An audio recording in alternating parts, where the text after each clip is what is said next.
የአማራ ፋኖ ወሎ እዝ የመክት ኮር ሰንጥቅ ክፍለ ጦር ሁለተኛ ዙር አዲስ የፋኖ አባላትን አስመረቀ።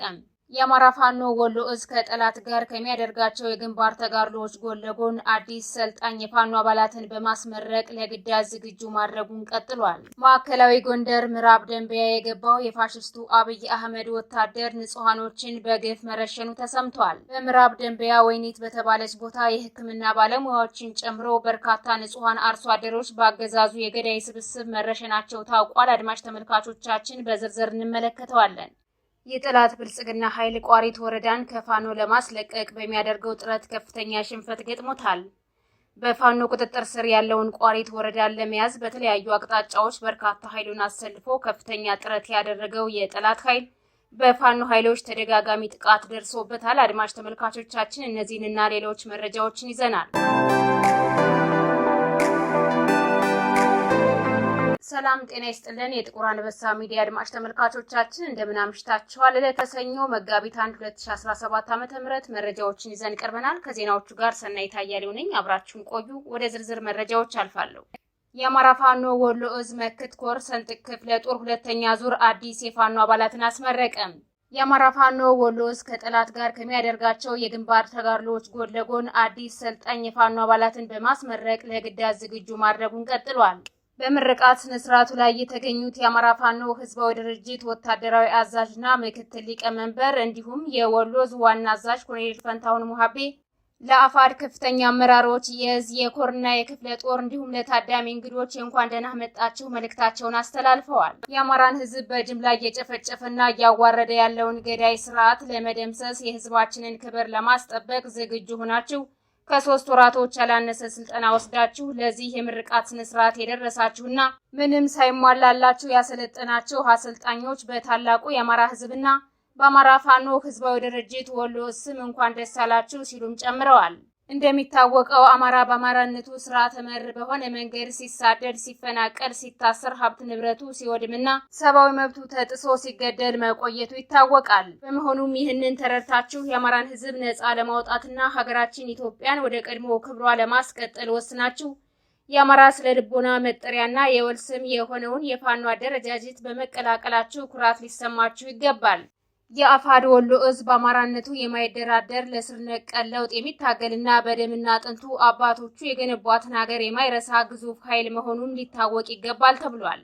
ዋና አዛዡ የተከበራችሁ ተመራቂዎች ወታደሮች ብቻ ሳትሆኑ የአማራ ፋኖ የተነሳላቸውን የትግል ዓላማዎችና ግቦች የተረዳችሁ ፖለቲከኞች ናችሁ ሲሉም ጨምረዋል።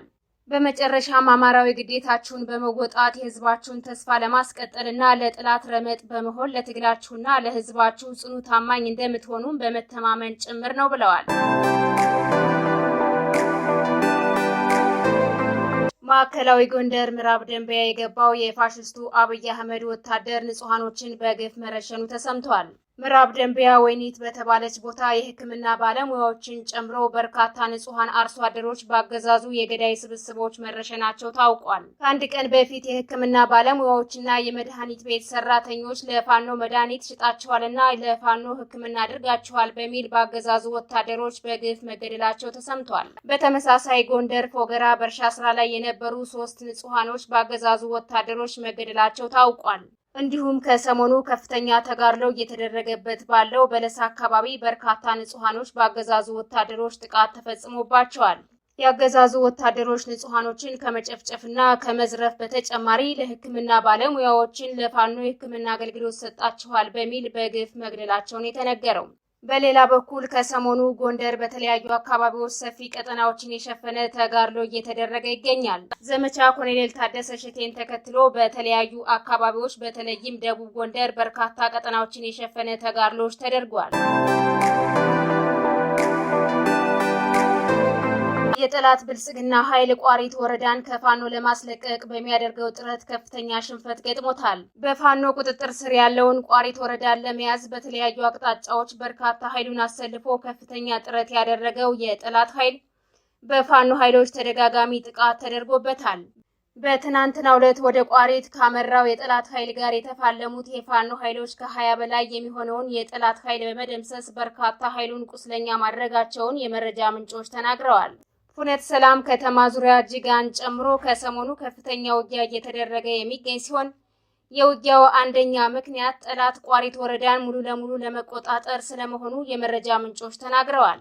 በፋኖ የተመታው የአብይ አህመድ ወንበር ጠባቂ የገዳይ ስብስብ በውጊያ ቀጠናዎች በንጹሃን ላይ ጥቃት የፈጸመ ሲሆን በርካታ ሀብት ንብረቶችን አውድሟል ነው የተባለው። በተያያዘ ምስራቅ ጎጃም ከደጀን ወረዳ ሰብሸንጎ ቀበሌ ከሚገኘው የጠላት ወታደራዊ ካምፕ 27 የሚሆኑ የሚሊሻ ኃይሎች አገዛዙን በመክዳት ፋኖን የተቀላቀሉ ሲሆን 15 የሚደርሱት መጥፋታቸው ተሰምቷል። ወታደራዊ ካምፑን ጥለው ከጠፉት 42 የሚደርሱ የሚሊሻ ኃይሎች መካከል 27 የሚደርሱት በአካባቢው የሚንቀሳቀሰውን የዛምበራ ብርጌድ የፋኖ ኃይል ከነሙሉ ትጥቃቸው በይፋ ተቀላቅለዋል። በተደጋጋሚ በፋኖ በሚደረገው ተጋድሎ ተደጋጋሚ ሽንፈት ያስተናገደው የጠላት ብልጽግና ኃይል እየተበተነ ስርዓቱን እየከዳ እንደሚገኝ የመረጃ ምንጮች ተናግረዋል። ያገዛዙ ወታደሮች ከተለያዩ የስምሪት ቀጠናቸው በመውጣት የፋኖ ኃይሎችን እየተቀላቀሉና እንዲሁም ማህበረሰቡን በመቀላቀል መጥፋታቸውን ቀጥለዋል። በሌላ ዜና ጎጃም ይልማና ዴንሳ ወረዳ በተለያዩ ቀበሌዎች ከአዴት ከተማና ከሌሎች ከተሞች ሸቀጣሸቀጦችና የመድኃኒት ግብዓቶች እንዳይገቡ መከልከላቸውን ተከትሎ ማህበረሰቡ ለከፋ ችግር መዳረጉ ተነግሯል። ያገዛዙ ወታደሮች ከከተሞች ተጭነው የመጡ ሸቀጣሸቀጥና የመድኃኒት ግብዓቶችን በየኬላዎች በማስቆም ወደ መጡበት እንዲመለሱ በማድረጋቸው ህዝቡ ለከፋ ችግር መዳረጉን የተነገረው። የአማራ ፋኖ ህዝባዊ ድርጅት አፋድ ሸዋ ጠቅላይ ግዛት እዝ አጼ አምደ ጽዮን ኮር አጼ ዳዊት ክፍለ ጦር በሸዋ ጠቅላይ ግዛት መራቤት አውራጃ በሜዳሬማ ዙሪያ ሲንቀሳቀስ የነበረው የቀስተነህ ብርጌድ በትናንትናው ዕለት መንዝላሎ ምድር ወገሬ ከተማ ሲገባ ደማቅ አቀባበል ተደርጎለታል።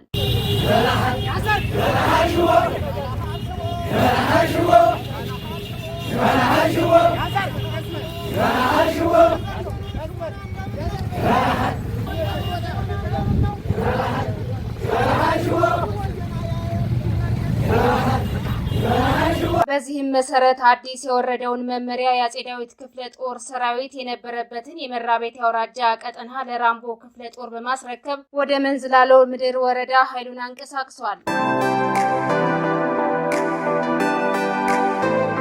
በትግራይ ክልል በነጌታቸው ረዳና በደብረ ጽዮን ቡድን መካከል ከፍተኛ ውጥረት መንገሱ ተነግሯል። በትናንትናው ዕለት የደብረ ጽዮን ቡድን የነጌታቸው ረዳ ቡድን የተቆጣጠራቸውን አካባቢዎች በኃይል ለመቆጣጠር ወታደራዊ እንቅስቃሴ ማድረጉን ተከትሎ ከፍተኛ ውጥረት ነግሶ እንደነበር ተነግሯል። የህወሓት ወታደር አርሚ 24 እየተባለ የሚጠራው ኃይል እስከ ራያ ቆቦ ጥሙጋ ድረስ ተሰማርቶ እንደነበርም ታውቋል። ኃይል በነደብረ ጽዮን የሚመራ ሲሆን ቀደም ሲል በራያ ቆቦ ወረራ ፈጽሞ የነበረውን አርሚ 23 እንዲወጣ አድርጎታል ነው የተባለም። የህወሓት ታጣቂዎች አርሚ 24 ወደ ራያ ቆቦ እስከ ዋጃ ጥሙጋ ወረራ ሲፈጽሙ በአካባቢው የመከላከያ ሰራዊት መኖሩ የተገለጸ ሲሆን አዲስ ስምሪት የወሰደው የህወሓት ወታደር ዙ 23ን ጨምሮ ከባድ መሳሪያዎችን መታጠቁ ተነግሯል። የተወደዳችሁና የተከበራችሁ አድማጭ ተመልካቾቻችን ለዛሬ ያዝንላችሁ መረጃዎች እነዚህን ይመስሉ ነበር። የዩቲዩብ ቻናላችንን ላይክ፣ ሼር፣ ሰብስክራይብ እንድታደርጉ በአክብሮት እንጠይቃለን።